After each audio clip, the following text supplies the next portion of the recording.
جاننے کی نظر کب مفقود ہو جاتی ہے انسانوں سے، کب آپ حقائق کو نہیں پہچان پاتے، کب سمجھ میں نہیں آتا؟ جب کوئی تعصبات کے، خواہشات کے پردے آپ کے آگے آئے ہوئے ہوتے ہیں. تو فتنہ دجال میں ایک فتنہ تو یہ ہے نا کہ اس کے پاس اتنا کچھ ہوگا کہ لوگ اس سے اتنے مروب ہو جائیں گے. آج بھی تو کیا ہوتا ہے، جس کے پاس چند ایک چیزیں کچھ ہوں تو ہم مروب ہو جاتے ہیں. جب مروب ہوتے ہیں تو ہمیں اس کی غلطی بھی غلطی نظر نہیں آتی، اس کی غلطیوں کو بھی ہم اپریشیٹ کرنے لگتے ہیں. یہی ظاہر نگاہ ہونا ہے. پھر دجال کی جنت اور جہنم ہوگی، یعنی جیسے وہ ٹھنڈا پانی اور جلانے والی آگ اس کے ساتھ ساتھ ہوگی. آپ صلی اللہ علیہ وسلم نے فرمایا پھر دجال نکلے گا، اس کے ساتھ ایک نہر اور ایک آگ ہوگی. جو شخص اس کی آگ میں داخل ہوا اس کے لیے اجر و ثواب واجب ہو گیا اور اس کے گناہ معاف کر دیے گئے، اور جو شخص اس کی نہر میں داخل ہوا اس پہ گناہ لاد دیے گئے اور اس کا اجر مٹا دیا گیا. اس سے پہلے اگر اس نے کوئی نیک کام کیے بھی تھے تو ختم ہو جائیں گے. دجال سے بچنے کے لیے لوگ پہاڑوں پہ چلے جائیں گے. ام شریک کہنے لگی یا رسول اللہ اس دن اہل عرب کہاں ہوں گے؟ فرمایا اس دن وہ بہت کم ہوں گے. دجال کن لوگوں کا پسندیدہ لیڈر ہوگا؟ آپ صلی اللہ علیہ وسلم نے فرمایا اصفہان یعنی اصفہان کے 70,000 یہودی دجال کی پیروی کریں گے جن پر سیاہ چوغے ہوں گے، وہ اس کو اپنا سردار مان لیں گے. آپ نے فرمایا دجال ایک مشرقی علاقے سے خروج کرے گا جسے خراسان یعنی موجودہ افغانستان کا آس پاس کا علاقہ کہتے ہیں. اس دجال کی پیروی کچھ ایسی قومیں کریں گی جن کے چہرے کوٹی ہوئی ڈھالوں کی طرح چپٹے یا طے برطے ڈھالوں جیسے ہوں گے. ڈھال کبھی دیکھیے، شیلڈ ہوتی ابری بھی ہوتی ہے نا، ذرا ڈیزائن بھی ہوتے ہیں بعض اوقات اس میں، تو اگر کوٹ دیا جائے اس کو تو کیا ہوتا ہے، چپٹے اسٹریٹ ہو جائے، ڈیزائن جو ہے وہ بیٹھ جاتے ہیں. تو آپ نے کیا فرمایا کہ دجال کی پیروی ایسی قومیں کریں گی جن کے چہرے کوٹی ہوئی ڈھالوں کی طرح چپٹے ہوں گے. دجال بیت اللہ اور بیت المقدس میں داخل نہیں ہو سکتا. حضرت انس بن مالک سے روایت ہے اللہ کے رسول صلی اللہ علیہ وسلم نے فرمایا مکہ اور مدینہ کے سوا ہر شہر کو دجال روندے گا، کوئی شہر نہیں بچے گا. مکہ اور مدینہ کے آس پاس فرشتے یعنی گارڈ کر رہے ہوں گے اس کو اور وہ داخل نہ ہو سکے گا. مدینہ کی زمین 3 مرتبہ کانپے گی دجال کے خروج کے بعد، جس سے ایک ایک کافر منافق اللہ تعالیٰ وہاں سے نکال کے باہر پھینک دے گا. یعنی پھر وہ سب بھاگ جائیں گے، مدینہ سے ہی بھاگ جائیں گے اور باہر جا کے پھر ظاہر ہے دجال کے فتنے کا شکار ہوں گے. اللہ کے رسول صلی اللہ علیہ وسلم نے فرمایا دجال مرقنات مدینہ کے قریب ایک وادی ہے، اس کی دلدلی زمین پر پڑاؤ کرے گا تو سب سے زیادہ عورتیں اس کی طرف نکلیں گی، یہاں تک کہ آدمی اپنی بیوی، ماں، بہن، بیٹی، چچی، پھپھی وغیرہ کے پاس جائے گا اور انہیں رسیوں سے باندھے گا کہ مبادہ وہ دجال سے نہ جا ملیں. ضعیف الاعتقاد ہوتی ہے نا عورتیں. دجال خدائی کا دعویٰ کرے گا، اسی لیے پیچھے والی حدیثوں میں آتا ہے کہ رب کانا نہیں، رب ایسا نہیں، رب ایسا نہیں. دجال اور اس کا لشکر ہلاک ہو جائے گا. آپ صلی اللہ علیہ وسلم نے فرمایا تم مسلمان اہل عرب سے لڑو گے، اللہ تعالیٰ تمہیں فتح سے نوازیں گے. پھر تم فارس ایران سے لڑو گے، اللہ تعالیٰ تمہیں فتح عطا فرمائیں گے. پھر اہل روم سے لڑو گے، اللہ تعالیٰ تمہیں فتح عطا کریں گے. حضرت عمر کے زمانے میں مکمل ہو گیا تھا. پھر تم دجال سے لڑو گے، اللہ تعالیٰ تمہیں اس پر بھی فتح عطا فرمائیں گے. اللہ کے رسول صلی اللہ علیہ وسلم نے فرمایا معراج کی رات میری ملاقات حضرت ابراہیم، موسیٰ اور عیسیٰ علیہ السلام سے ہوئی تو قیامت کی بات چل نکلی. سب نے حضرت ابراہیم کی طرف معاملہ کر دیا تو انہوں نے کہا مجھے اس کا علم نہیں. پھر بات موسیٰ تک پہنچی، انہوں نے بلا علمی کا مظاہرہ کیا. پھر عیسیٰ علیہ السلام پہ بات پہنچی، انہوں نے کہا کہ قیامت کے وقوع کا حتمی علم اللہ کے سوا ہم میں سے کسی کو نہیں. البتہ اللہ تعالیٰ نے جو میرے ساتھ دنیا میں دوبارہ بھیجنے کا وعدہ فرمایا ہے وہ یہ ہے کہ دجال نکلے گا اور میرے پاس 2 چھڑیاں ہوں گی، تو جب وہ مجھے دیکھے گا تو اس طرح پگھلے گا جیسے سیسا پگھلتا ہے، یعنی میلٹ ہو جائے گا. اللہ تعالیٰ اسے ہلاک فرما دیں گے، یہاں تک کہ شجر و حجر پکار اٹھیں گے کہ میرے پیچھے کافر ہے، ادھر آؤ، اسے مار ڈالو. اس طرح اللہ ان سب کو ہلاک کر دیں گے. اور یہ جو دجال کو تلاش کریں گے عیسیٰ علیہ السلام اور ماریں گے تو یہ لد کے مقام پر ہوگا. فلسطین میں ایک جگہ کا نام ہے لد، آج کل وہاں ایئرپورٹ بن گیا ہے. فتنہ دجال کی لپیٹ میں آنے والے سب سے زیادہ یہودی ہوں گے، پھر اجمی، ترکی، جاہل گمار عورتیں، سب منافق کافر. یہ لوگ فتنے کا شکار زیادہ ہوں گے. دجال سے بچاؤ کے طریقے، پہلی بات یہ کہ اس کا انکار. پھر سورۃ الکہف کی ابتدائی 10 آیات ان کو حفظ کر لینا چاہیے، کوشش کریں دن کے کسی ایک نماز میں پڑھ لیں. اور فرمایا جو شخص تم میں سے دجال کا سامنا کرے وہ سورۃ الکہف کی ابتدائی آیات پڑھ لے. ایک اور جگہ فرمایا جس نے یہ 10 آیات تلاوت کی وہ دجال کے فتنے سے بچا لیا گیا. ایک اور روایت سے یہ بھی پتہ چلتا ہے کہ جس نے سورۃ الکہف کی کوئی بھی 10 آیات یاد کر لی، پہلی یا آخری یا بیچ کی، تو وہ محفوظ ہو گیا۔ اب سوال یہ پیدا ہوتا ہے کہ ایک روایت میں آتا ہے پہلی 10، دوسری میں آتا ہے آخری 10، پھر آتا ہے کوئی بھی 10، اس سے کیا مسئلہ پتہ چلتا ہے؟ کہ قرآن سارے کا سارا ہی ایک طرح سے کیا ہے؟ شفا ہے۔ یہ جو عام طور پر ہم مخصوص آیتوں کو محدود کر لیتے ہیں، یہ بس لوگوں کے اپنے اپنے تجربے ہیں، لیکن کسی دوسرے کو اس کا پابند نہیں بنایا جا سکتا۔ اور اگر اس کا نام لیا بھی گیا یا پہلی 10 آیتیں یا آخری، تو اس میں اصل میں دیکھنا یہ چاہیے کہ مطلب کیا ہے ان آیتوں کا، کس کانٹیکس میں بات ہو رہی ہے۔ دولت فتنہ ہے، حکومت فتنہ ہے، علم فتنہ ہے، تو مختلف فتنوں سے بچنے کی بات ہے صورت کا۔ کہیں سے بھی 10 آیتیں اٹھائیں گے تو فتنے سے بچنے کی تعلیم مل جائے گی آپ کو، اسپیشلی پہلی 10 جو ہے۔ تو اگر دجال کے فتنے سے بچنے کے لیے آپ صلی اللہ علیہ وسلم نے اس کو عام کر دیا کہ کوئی بھی 10 آیتیں لے لو، تو پھر کہاں سے جواز ملتا ہے کہ کوئی ایک ہی آیت لے کے اسی کے اندر یہ سمجھو کہ اسی سے ہی مسئلہ حل ہونا ہے اور اسی کو ہی بار بار پڑھو۔ دیکھیے کہ کیا ایسا نہیں ہوتا کہ آپ کے ذہن میں کوئی سوال ہوتا ہے، کوئی پریشانی ہوتی ہے، آپ قرآن کہیں سے بھی کھولتے ہیں اور تھوڑی دیر پڑھتے ہیں تو آپ کو وہیں سے جواب آنا شروع ہو جاتا ہے۔ یہ نہیں ہوتا کہ اسی خاص جگہ سے کہیں سے بھی آپ کو، قرآن پورے کا پورا شفا ہے، ٹھیک ہے۔ وَنُنَزِّلُ مِنَ الْقُرْآنِ مَا هُوَ شِفَاءٌ وَرَحْمَةٌ، اور سورۃ الفاتحہ کو خاص طور پر شفا کا، اگر معوذتین وہ صورتیں ہیں کہ جو آپ صلی اللہ علیہ وسلم اپنی بیماری کے موقع پر خود پہ پڑھ کے تو ہاتھ پھیرا کرتے تھے۔ ایک روایت میں آتا ہے دجال کہے گا میں تمہارا رب ہوں، اور جس نے کہا تو ہمارا رب نہیں، ہمارا رب تو اللہ ہے اور اسی پہ ہم توکل اور بھروسہ کرتے ہیں اور تیرے شر سے اللہ کی پناہ مانگتے ہیں، اس شخص پر دجال کا زور یا اس کا فتنہ اثر نہیں کرے گا۔ تو اصل ضرورت کس بات کی؟ پھر کیا کرنے کی؟ ایمان درست کرنے کی، اور سچے اور مخلص مسلمان کو دجال کوئی نقصان نہ دے سکے گا۔ اللہ کے رسول صلی اللہ علیہ وسلم نے فرمایا جس شخص نے دجال کی ربوبیت سے انکار کیا، اس سے کہا کہ تو جھوٹا ہے، میرا رب تو اللہ ہے جس پر میں توکل کرتا ہوں، تو دجال اسے کچھ نقصان نہ دے سکے گا۔ نبی صلی اللہ علیہ وسلم اپنی نماز میں دجال کے فتنے سے پناہ مانگا کرتے تھے، اللہم انی اعوذ بک من عذاب القبر واعوذ بک من فتنۃ المسیح الدجال۔ پھر اسی طرح ایک اور جگہ پر آتا ہے، حضرت ابو ہریرہ فرماتے ہیں کہ اللہ کے رسول صلی اللہ علیہ وسلم نے فرمایا جب تم آخری تشہد پڑھ کر فارغ ہو جاؤ تو 4 چیزوں سے اللہ کی پناہ مانگو، قبر کے عذاب سے، جہنم کے عذاب سے، زندگی موت کے فتنوں سے، اور مسیح دجال کے شر سے۔ تو اصل چیز کیا ہے پھر کرنے کی؟ 3 کام پتہ چل رہے ہیں، کون کون سے؟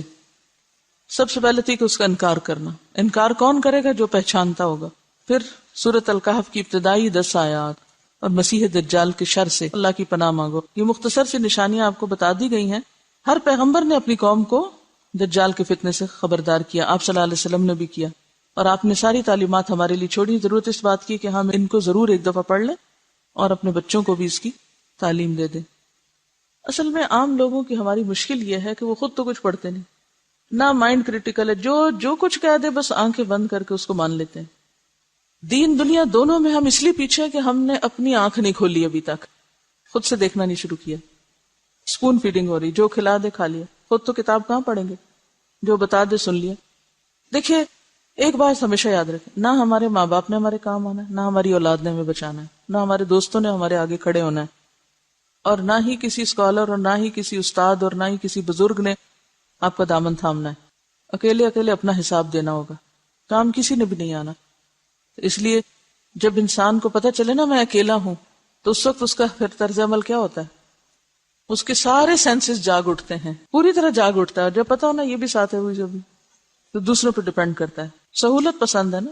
دوبارہ سنیے قرآن اور پھر مزید بات کرتے ہیں۔ ان آیات کا مرکزی نقطہ، فتنہ دجال سے حفاظت کیسے، یا فتنہ دجال سے بچنے کا نسخہ، فتنہ دجال سے بچنے کے طریقے۔ ہمارے پیارے رسول صلی اللہ علیہ وسلم نے بہت پہلے ہمیں ایک بہت راز کی بات بتائی تھی کہ دیکھو لوگو، دنیا میں ایک بہت بڑی مصیبت آنے والی، جن کو تو علم ہے کہ دجال کیا چیز ہے، وہ تو اس سے بچنے کے لیے ان آیات کو بس یوں پکڑ لیں گے۔ اچھا یہ بچانے والی آیتیں، کیونکہ جنتر منتر نہیں دیا جا رہا، اس میں وہ نسخہ بتایا جا رہا ہے، وہ طریقے بتائے جا رہے ہیں۔ یہ کر لو گے تو دجال سے بچ جاؤ گے. دجال تو ایمان کا دشمن ہے، اس کے سامنے ایمان بچانا مشکل ہوگا. ٹھیک ہے. اب ہم میں سے کچھ لوگ نسخہ لے کے ڈاکٹر کا تو کیا کرتے ہیں، وہ پانی کی بوتل میں ڈال کے اس کو ہلا جلا کے پی لیتے ہیں. ہم نے قرآن کے نسخوں کو تعویذ سمجھا ہے. اور ایسی آیات کو کس طرح لیتے ہیں، یہ آیت فلاں بیماری سے بچانے والی ہے، یہ آیت فلاں کام نکلوانے والی ہے، لہٰذا کیا کرو 1000 دفعہ یہ آیت پڑھ لو. کیا آپ صلی اللہ علیہ وسلم کے قول کا مطلب یہی تھا کہ یہ 10 آیتیں رٹ کے 1000 دفعہ پڑھ لیا کرو، دجال تمہیں کچھ نہیں کہے گا؟ اس طرح کرنا ہوگا ہمیں. پھر کیا کرنا ہوگا؟ جو یہ آیتیں بتا رہی ہیں وہ کرنا ہوگا. ٹھیک ہے. اب آپ دیکھیے کیا کیا آ رہا ہے اس میں جو ہمیں کرنے کی ضرورت ہے. سب سے پہلے الحمد للہ الذی انزل علی عبدہ الکتاب ولم یجعل لہ عوجا. تعریف اللہ کے لیے ہے جس نے اپنے بندے پر یہ کتاب نازل کی اور اس میں کوئی ٹیڑھ نہیں رکھی. یہاں صرف یہ نہیں کہا گیا لا ریب فیہ، اس سے زیادہ فورسفل انداز ہے وَلَمْ يَجْعَلْ لَهُ عِوَجًا، کہ اس میں کوئی چیز ٹیڑھی نہیں، کوئی بھی کجی نہیں، کوئی بھی ایسی بات نہیں کہ جو انسان کو مس لیڈ کرے یا غلط رستے پہ لے جائے. قرآن کی یہ تعریف یہاں کیوں کی گئی؟ تاکہ اس کو مضبوط تھام لیا جائے، اس پر پورا پورا یقین کر لیا جائے، اس پر پوری طرح اطمینان رکھا جائے کہ فتنوں سے نجات کا راستہ اسی کے اندر ہے. پہلی آیت یہ سبق یاد کرا رہی ہے. دجال کے فتنے سے محفوظ رہنے کے لیے سب سے پہلے کیا کرنا ہوگا؟ اس کتاب کو یقین کے ساتھ، شک و شبہ کے بغیر، پوری طرح شرح صدر کے ساتھ اس کو تھامنا ہوگا، لینا ہوگا. صرف خود نہیں، قیمن، بالکل درست مضبوط بات کہنے والی ہے یہ کتاب. کیوں آئی ہے؟ لِيُنذِرَ بَأْسًا شَدِيدًا مِن لَدُنْ، تاکہ اللہ کے ہاں جو سخت عذاب ہے اس سے لوگوں کو خبردار کیا جائے. پھر کیا کرنا ہوگا اس کتاب کے ساتھ؟ یہ کتاب کیوں آئی ہے؟ یہ کیوں درست ہے؟ یہ کیوں کجی سے پاک ہے؟ تاکہ کیا کیا جائے؟ لوگوں کو خبردار کیا جائے. کس سے؟ شدید عذاب سے. کہاں ہے وہ عذاب؟ اللہ کے پاس. وَيُبَشِّرَ الْمُؤْمِنِينَ الَّذِينَ يَعْمَلُونَ الصَّالِحَاتِ، اور خوشخبری دے ان مومنوں کو جو اچھے کام کرتے ہیں، أَنَّ لَهُمْ أَجْرًا حَسَنًا، کہ ان کے لیے بہترین اجر ہے. کہاں؟ اللہ کے پاس. دنیا کے اجر کی بات یہاں نہیں کی جا رہی، اسی لیے مَاكِثِينَ فِيهِ أَبَدًا، جس میں وہ ہمیشہ رہیں گے، ہمیشہ. پھر کیوں آئی ہے یہ کتاب؟ تیسرا مقصد. نمبر 1 لِيُنذِرَ بَأْسًا شَدِيدًا، یہ کس کے لیے؟ پوری انسانیت کے لیے. دوسری بات خوشخبری کس کے لیے؟ اہل ایمان کے لیے. تیسری بات پھر خبردار کرنا کس کو؟ وَيُنذِرَ الَّذِينَ قَالُوا اتَّخَذَ اللَّهُ وَلَدًا، خبردار کرے ان لوگوں کو جنہوں نے کہا کہ اللہ نے ایک بیٹا بنا لیا ہے.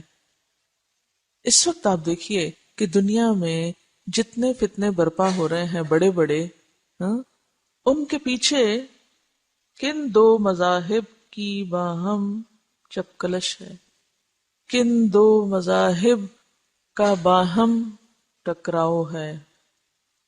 اس وقت آپ دیکھیے کہ اگر آپ تھوڑی بہت بھی دنیا کے حالات سے واقفیت رکھتے ہوں، کیا نظر آتا ہے؟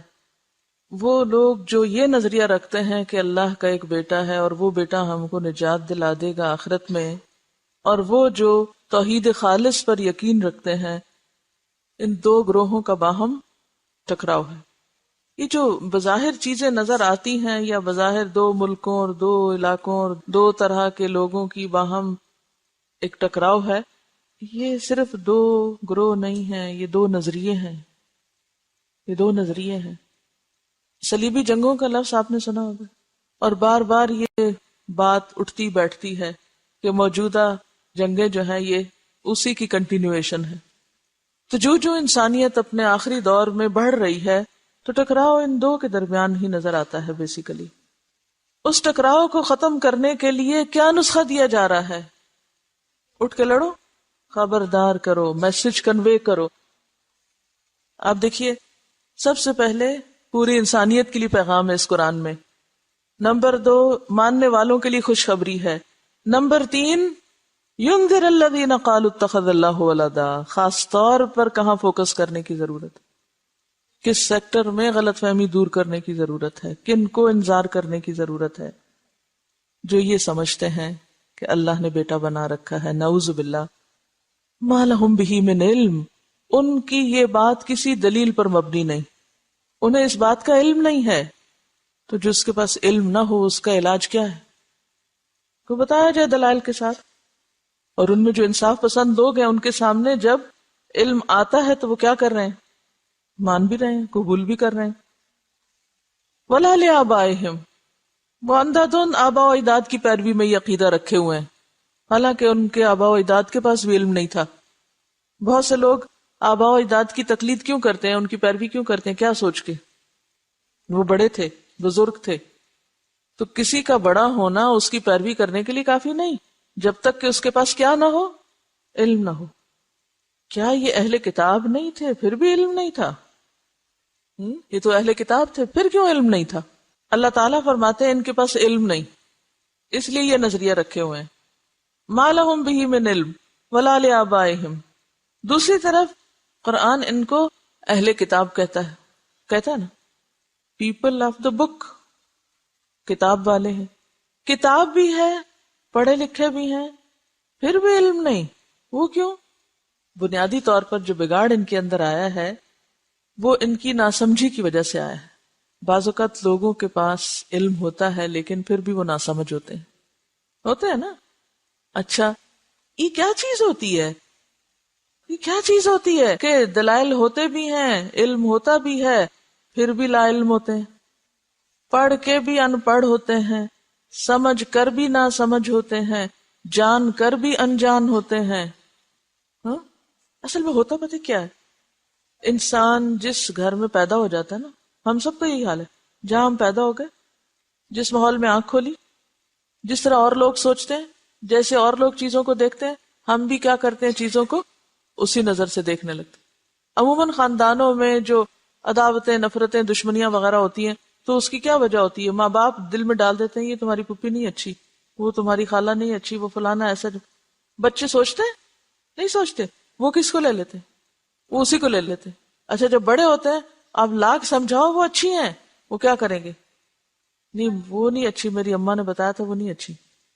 اور پھر ان کے اوپر ایسا خول چڑھ جاتا ہے کہ جس کی وجہ سے وہ تعصب کا شکار ہو جاتے ہیں. تو جس شخص کے اندر تعصب ہوتا ہے وہی ایسا شخص ہوتا ہے جو پڑھ کے بھی نہ پڑھے، جو جاننے کے باوجود بھی نہ جانے. آپ صلی اللہ علیہ وسلم کا انکار اور آپ کی تعلیمات کا انکار کیا اس بنا پر تھا کہ ان کو پتہ نہیں تھا؟ قرآن کہتا ہے یعرفونہ کما یعرفون ابناءہم. پہچان ہے لیکن تعصب ہے. تو اللہ تعالیٰ کیا فرما رہے ہیں کہ ان کے علماء تو تعصب کا شکار ہے، اور عوام بیچارے ومنہم امیون لا یعلمون الکتاب، ان کے پاس واقعی علم نہیں. تو میجورٹی بغیر علم کے صرف آباء و اجداد کی، بڑوں کی، علماء کی، اکابر کی تقلید میں اندھی چلی جاتی. یہ ہر جگہ ہوتا ہے، یہ صرف وہاں نہیں، ہمارے ہاں بھی یہی کچھ ہے. وہ کہتے ہیں ہمارے ماں باپ کو سمجھ نہیں تھی، ہمارے بزرگوں کو سمجھ نہیں تھی، ہمارے علماء کو سمجھ نہیں تھی. ان باتوں کا سہارا لے کر عموماً انسان حق سے ہٹ جاتا ہے، صحیح رستہ چھوڑ دیتا ہے. بہرحال اللہ تعالیٰ فرما رہے ہیں ما لہم بہ من علم ولا لآبائہم. یہ اور ان کے آباء و اجداد علم پر مبنی بات نہیں کر رہے، محض خواہشات پر مبنی، تعصبات پر مبنی بات کیے چلے جا رہے ہیں. اور ان تعصبات کو کیا چیز توڑ سکتی ہے؟ آخرت کا خوف. اسی لیے قرآن کس لیے آیا ہے کہ وہ کیا کرے؟ لِيُنذِرَ بَأْسًا شَدِيدًا.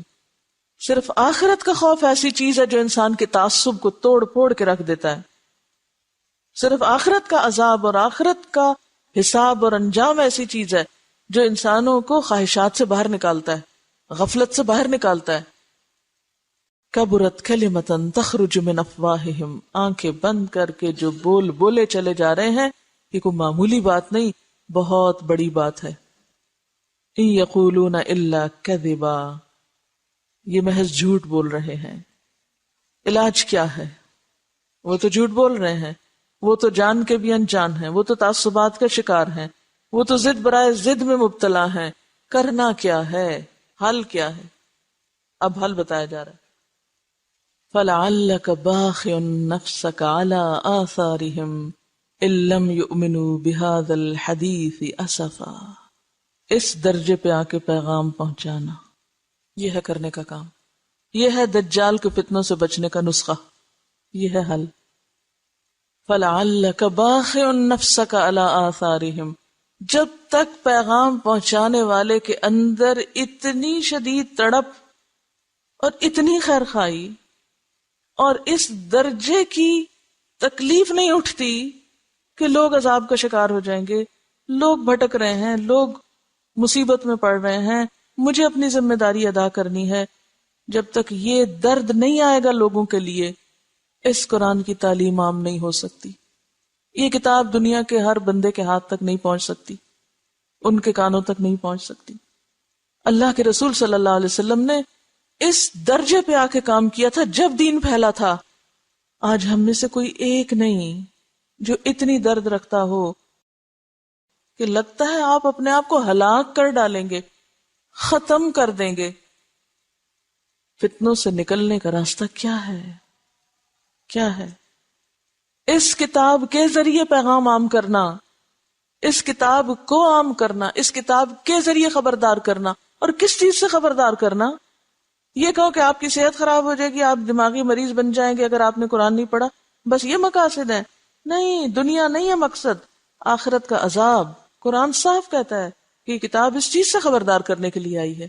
جو لوگ اندھیرے میں ہیں، آنکھیں بند کیے ہوئے ہیں، غفلت میں دوڑے چلے جا رہے ہیں اور آگے کھڈا اور گرنے لگے، ذرا تھوڑی دیر کے لیے سوچئے، اگر آپ کے سامنے کسی برج پر کوئی شخص تیز گاڑی لے جا رہا ہے اور آپ کو پتہ ہے آگے برج ٹوٹا ہوا ہے، تو آپ کے دل کی کیفیت کیا ہوگی؟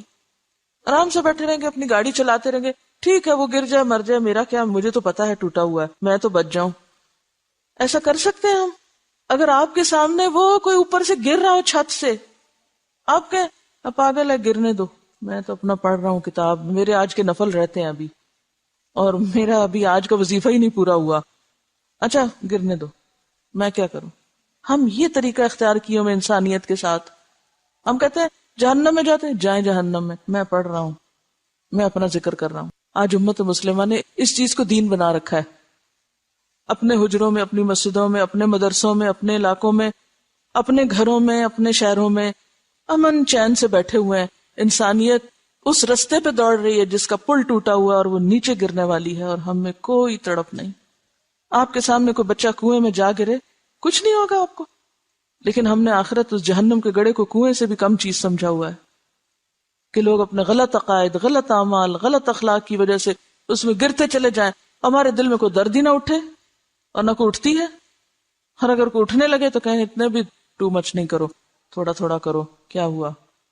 کیونکہ ہم نے اس دنیا کو گھر بنا لیا نا، ہم سمجھتے ہیں ساری کامیابی یہاں کی کامیابی. وہ بھول گئے ہیں کہ وہاں بھی کچھ پوچھ گچھ ہوگی. ہمیں اپنے گھر والوں سے محبت ہے. اگر ہمارے گھر والوں میں سے خدا نہ خواستہ کسی کو چھوٹا سا بھی کوئی نقصان ہو جائے، ان کا ایکسیڈنٹ ہو جائے، آپ یہاں بیٹھے ہوئے ہیں، اتنے میں کوئی آ کے آپ کو بتاتا ہے تمہیں پتہ ہے وہ تمہارا بھائی ایکسیڈنٹ میں فوت ہو گیا، کیسی تکلیف اٹھے گی. میرا بھائی، سب کچھ چھوڑ چھاڑ کے کیا کریں گے؟ کہیں اچھا میں نے ابھی لنچ نہیں کیا، ذرا ٹھہر جاؤ، میں ذرا یہ بھی کر لوں اور میں وہ بھی کر لوں. کریں گے کیوں؟ اس لیے کہ بھائی سے محبت ہے. انسانوں سے محبت نہیں ہے، سب جھوٹے دعوے ہیں ہمیں انسانوں سے محبت ہے. اگر آپ کو انسانوں سے محبت ہو نا، آپ نے دیکھ کے آپ کے اندر سے ہوکے اٹھے اور آپ کو چین نہ آئے کہیں. ہمیں کوئی محبت نہیں انسانوں سے، اسی لیے تو چھوٹی چھوٹی بات پہ جھگڑنے بیٹھ جاتے ہیں، چھوٹی چھوٹی باتوں پہ غیر ضروری چیزوں میں جا پھنستے اور الجھتے ہیں. جو کرنے کا کام ہے وہ آنکھوں سے اوجھل ہے، وہ اپنی رعایت کے مطابق کرنا چاہتے ہیں، پھر کہتے ہیں یا اللہ وہ ہم 10 آیتیں پڑھ لیں گے نا، آپ ہمیں فتنہ سے بچا لینا. یہ دجال کا فتنہ تو سارے شہر میں آگ لگنے سے بڑا فتنہ ہے. وآخر دعوانا ان الحمد للہ رب العالمین. سبحانک اللہم و بحمدک، نشہد ان لا الہ الا انت، نستغفرک و نتوب الیک.